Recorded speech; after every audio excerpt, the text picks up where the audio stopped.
Today, we're diving into the exciting world of deep learning, exploring its fundamental concepts and core principles. We'll uncover how these powerful neural networks operate, unlocking their potential for advanced problem-solving and intelligence. Let's begin by understanding the fundamental layers that constitute a neural network and how they work together. We'll trace the journey of information as it flows, processing from the initial input right through to the final output. First, we have the input layer, where all the raw data initially enters our neural network for processing. This is precisely where your unprocessed information is fed into the network, ready to begin its transformation. Next, we encounter the hidden layers, which perform the complex computations and transformations of the data. These intermediate layers actively transform the data, utilizing specific activation functions to extract meaningful features. Finally,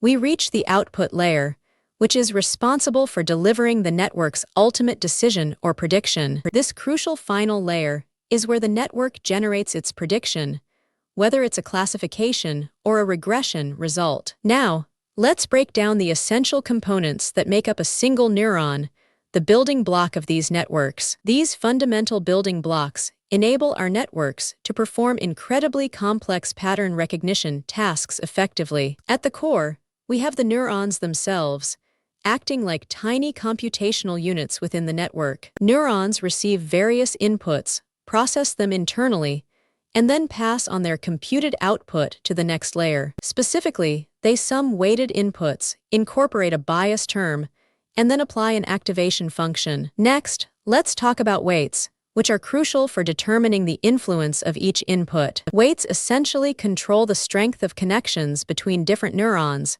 dictating information flow. These weights are continuously adjusted during the training process to effectively minimize the network's prediction error. Then there's the bias, another important parameter that contributes to the neuron's output. It's an additional parameter that's added to the weighted sum of inputs before activation. The bias term provides essential flexibility, allowing the model to learn and adapt more effectively. Finally, we have the activation function, a critical component for introducing nonlinearity. This function determines whether a neuron should be activated based on its aggregated input. Crucially, it introduces nonlinearity, which is vital for the network to model complex, real-world patterns. Let's now explore the complete learning cycle of a neural network, a continuous process of improvement. Our cycle begins with forward propagation, where input data moves through the network to produce an output. Next, we perform loss calculation,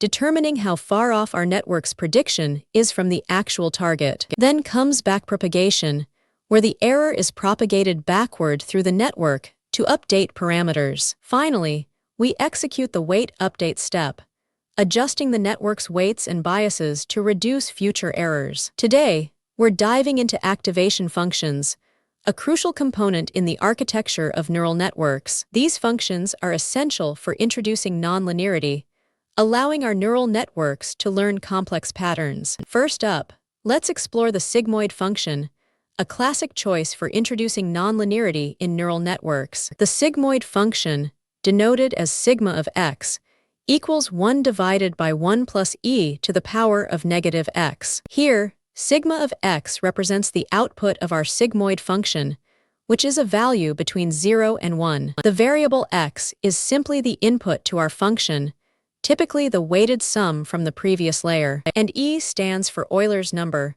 a fundamental mathematical constant approximately equal to 718. Its main role is to squash the output of any real value into a predictable range, specifically between 0 and 1. This property makes it particularly useful for the output layer in binary classification tasks, representing probabilities. However, a key drawback is that it suffers from the vanishing gradient problem, slowing down learning significantly. Next, we have the rectified linear unit, or ReLU function, which is widely popular in deep learning. The ReLU of x is defined as the maximum of 0 and x, a very straightforward mathematical operation. Here, ReLU of x represents the output value produced by this activation function for a given input. Again, X is the input fed into the ReLU function, typically the result of a linear transformation. The max of 0 and X means it returns X if X is positive,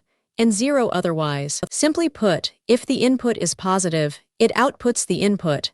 If negative, it outputs 0. ReLU is computationally efficient and effectively mitigates the vanishing gradient problem in deeper networks. Nevertheless, it can sometimes lead to the dying ReLU problem, where neurons become inactive. Finally, let's look at the softmax function, which is primarily used in multi-class classification. The softmax of x sub I is e to the power of x sub I, divided by the sum of e to the power of x sub j for all j. Here, softmax of x sub I gives us the predicted probability that the input belongs to class I. The term x sub I represents the raw input score or logit for a specific class, class I, and the sum of e to the power of x sub j is the normalizing factor, summing exponentials across all classes. It converts raw outputs into a clear probability distribution, where all probabilities sum to 1. This makes it ideal for the output layer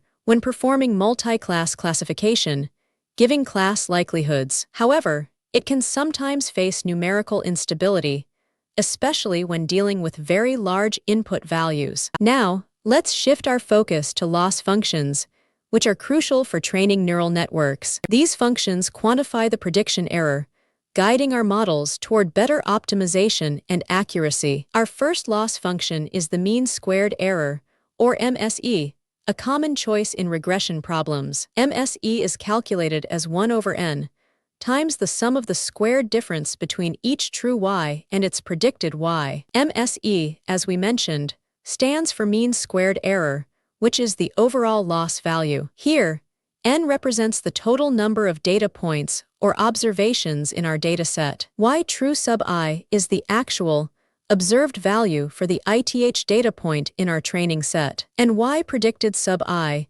is the value that our model has predicted for that same ith data point. It measures the average of the squared differences between the actual observed values and the predicted values. This loss function is primarily used for regression tasks, where we predict continuous numerical values. However, it is sensitive to outliers because squaring errors gives larger deviations a much greater weight. Next, we have cross-entropy loss, a fundamental loss function for classification problems. Negative sum of y true I log y pred I plus 1 minus y true I log 1 minus y pred I. Cross-entropy itself represents the calculated loss value, indicating the model's error. Again, n denotes the total number of data points or instances in your current batch or dataset. Y true sub I is the actual true label, either 0 or 1, for the ith data point, and y predicted sub I is the predicted probability that our model outputs for that ith data point. It quantifies the difference between the predicted probability distribution and the actual true distribution. Cross-entropy is widely used for both binary and multi-class classification tasks effectively. A key feature is that it heavily penalizes confident incorrect predictions, driving model improvement. Let's explore image processing using convolutional neural networks, or CNN, in a sequential manner. We'll break down the sequential stages of how CNNs perform feature extraction from images. It all begins with the input image, which is fed into our CNN for processing. Next, the image passes through convolutional layers, extracting features like edges and textures. Then, activation functions introduce nonlinearity, followed by pooling to reduce dimensionality and complexity. After feature extraction, fully connected layers interpret these features to make high-level decisions. Finally, the output layer produces the classification or prediction based on the processed features. Now, let's compare recurrent neural networks, RNN and LSTM, for handling sequential data. We'll focus on how these networks manage memory, especially in time series and text processing. On one side, we have recurrent neural networks, or RNN, the foundational architecture for sequences. RNNs process inputs sequentially, carrying information from previous steps through a hidden state. They maintain a memory of previous inputs, allowing them to understand context in a simple looping structure. However, RNNs are prone to vanishing or exploding gradient problems, especially with long sequences. Their simpler architecture makes them suitable for tasks involving shorter dependencies, like basic text processing. On the other side, we have long short-term memory networks, or LSTM, an advanced RNN variant. LSTM are specialized RNNs designed specifically to solve the challenging vanishing gradient problem. They use memory cells and specialized gates,